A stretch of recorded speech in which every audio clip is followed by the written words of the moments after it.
Welcome back, everyone, to AI Brief, episode 95, ready for another deep dive. Definitely. Let's go. All right, so today we're looking at, well, a whole bunch of stuff, really. Yeah, we've got Elon Musk's latest move with xAI and the platform X. We'll also be diving into China's latest advancements with AGI, specifically their TongTong 2.0 system. And then we'll wrap up with Anthropic and some research they've done, kind of trying to peek under the hood and see how their AI model, Claude, makes decisions. So we've got a lot to cover today. A lot of ground to cover. Yeah, let's jump right in, and we'll start with Elon Musk because, I mean, Always a good place to start, right? yeah, he always seems to be making headlines.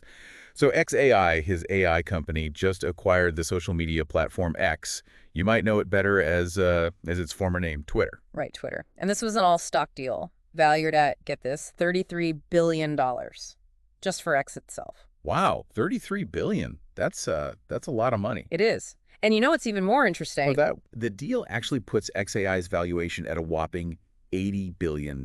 80 billion, even with X carrying, was it $12 billion in debt? 12 billion, yeah. So Musk is really going all in on this, huh? He is. This move basically makes X a wholly owned subsidiary of xAI. So what does that mean?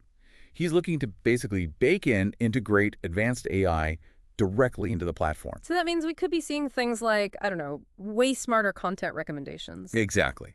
Think like much more intelligent search features, maybe even completely new ways to, interact with people on social media. But how's xAI planning to pull this off? Well, they're aiming to use, X's huge data stream, all that real-time data generated by its users, around 600 million active users. Right, 600 million constantly posting, liking, sharing. That's a massive amount of data. It is.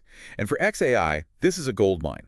This continuous flow of information, it's going to help them refine their AI models. Models like Grok, for example. Yeah, Grok.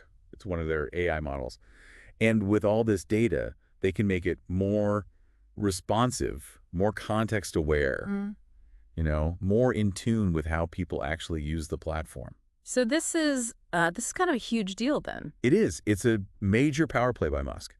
By consolidating these two companies like this, he can streamline operations, make everything more efficient. But I imagine there are some concerns, right? I mean, anytime you have this level of market consolidation, regulators are going to start asking questions. Oh, absolutely. They're going to be looking very closely at this. Yeah. Especially when it comes to competition and, what this means for data privacy for everyday users, how these companies handle user data. It's going to be under a lot of scrutiny. So definitely something to keep an eye on. Absolutely. Now, shifting gears a bit, let's talk about some big news out of China. Okay. What's happening over there? They just unveiled their upgraded AGI system. It's called TongTong 2.0. And they did this at the Zhongguancun Forum in Beijing. TongTong 2.0. And this is a big deal because it's a huge leap forward in their pursuit of artificial general intelligence. They're really focused on improving how humans and robots can interact. So how advanced is this TongTong 2.0? Well, they're saying its cognitive abilities are now comparable to a 5 to 6-year-old child. Wow. 5 to 6-year-old, that's a pretty big jump from their previous version, wasn't it? Right. It was estimated to be at a 2 to 3-year-old level. So they've made some serious progress. They have. And this system, it was developed by the Beijing Institute for General Artificial Intelligence. It's essentially designed to be the brain for their AI robotics efforts. So they're really serious about using this in actual robots then? Oh, yeah. And here's something else that's pretty interesting. They're putting a big emphasis on open source AI development. Open source, so they're sharing this technology. To a degree, yes. Yeah. And the Zhongguancun Forum itself, it was like a showcase for their AI achievements. Yeah. They really want to be seen as leaders in this space. And they're definitely making a big push. I mean, I read that Beijing alone now has over 2,400 AI firms. That's right, 2,400. And that includes 36 unicorns. Unicorns, as in companies valued at over $1 billion. Exactly. And the entire AI industry in Beijing is now estimated to be worth a staggering 300 billion yuan. So they're putting their money where their mouth is. They are. Yeah. And if this TongTong 2.0 system is as advanced as they say, it could have a huge impact. Think about it. Huh?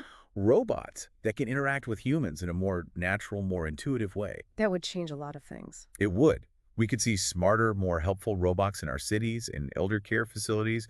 We could see big improvements in industrial automation. The possibilities are pretty vast. So China is definitely a major player to watch in the AI space. Absolutely. Now let's switch gears again and talk about Anthropic. This is a company that's been doing a lot of research on AI safety And they've recently shared some pretty interesting insights into how their AI model, Claude, actually makes decisions. Oh, this is fascinating. I've always wondered how these large language models really work. What did Anthropic find? Well, they published a couple of papers detailing their investigations. And their main goal here is to bring more transparency to these complex AI systems. I mean, we all want to know what's going on inside these black boxes, right? Absolutely. So what kind of insights did they glean?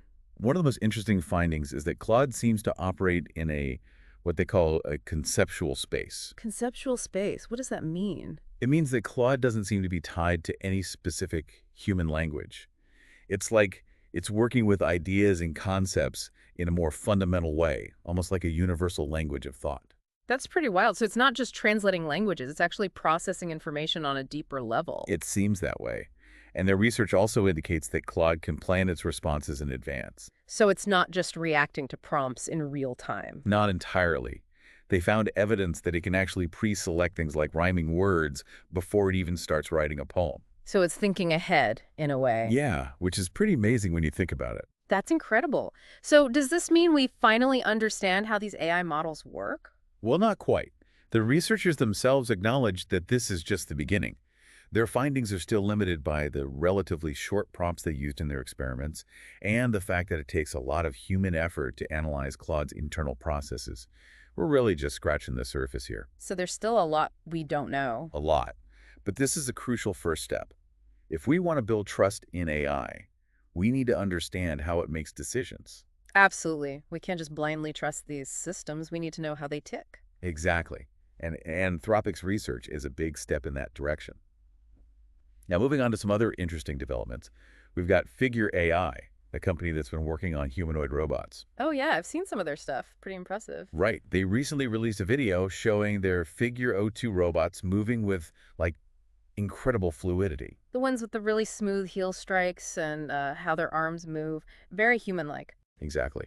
And they've attributed this progress to using reinforcement learning in a physics simulator.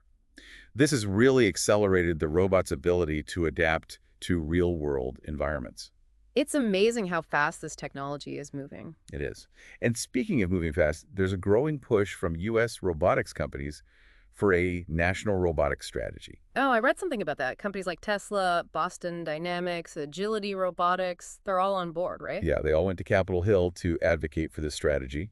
They're even calling for a dedicated federal office for robotics. What's the main reason behind this push? Well, they're concerned about staying competitive, especially with the advancements coming out of China. They see this as a critical area for the future of the U.S. economy, and they want the government to take it seriously. It sounds like they have a point. We can't afford to fall behind in this area. Exactly. And it's not just about competition either. There's a lot of potential for robots to improve our lives in various ways. Absolutely. And speaking of improving our lives, it seems like humanoid robots in our homes might be closer than we think. Yeah, there's a Norwegian startup called 1X that's planning to deploy a few hundred to a few thousand of their Neo-Gamma humanoid robots in homes by the end of this year. Wow, that's really soon. What will these robots be doing in people's homes? Initially, they'll be relying on remote human teleoperators. So basically, humans will be controlling them remotely. Oh, so not fully autonomous yet. Not yet, but it's a big step towards having robots that can assist us with everyday tasks. I can definitely see the potential there. Now, there's another interesting development in the world of robotics coming from Sweden. Oh, you're talking about IntuiCell. Yeah, IntuiCell, they've developed something they call a digital nervous system for robots. It's pretty fascinating. The idea is to allow robots to learn autonomously in real time through their interactions with the real world. So more like how humans learn. Exactly. It's a very different approach from traditional robot programming. It sounds like a big step forward. But what about the limitations of traditional robots? I mean, they can be pretty clunky and expensive, right? Yeah, that's true. Their reliance on complex electronics can make them vulnerable in harsh environments, like places with strong radiation or underwater. And the assembly process can be very costly. So is there an alternative? Well, researchers at UC San Diego have come up with something really interesting. They've created a six-legged robot using just a single 3D print made from standard filament. No electronics at all. Nope. It's powered entirely by air pressure. They can even make it walk outdoors using a small compressed gas cartridge. Wow. That's incredible. So it could be used in, like, disaster areas or underwater. Exactly. Or even in space. Mm. The possibilities are pretty exciting. It sounds like the future of robotics is going to be very different from what we're used to. It definitely does. Yeah. And before we wrap up, I wanted to mention a few trending AI tools that you might find helpful. Oh, yeah, let's hear about those. What have you got? Well, there's Raycast, which is a productivity tool for Mac. It gives you a unified interface for apps, commands, and AI features. So it's like a one-stop shop for getting things done. Exactly.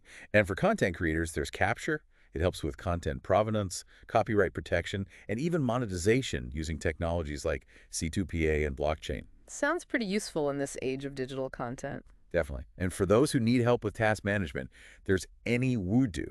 It's designed to help you manage your personal tasks, family projects, and even team collaborations all in one place. Keeping everything organized. I like it. And if you're a filmmaker, you might want to check out LTX Studio.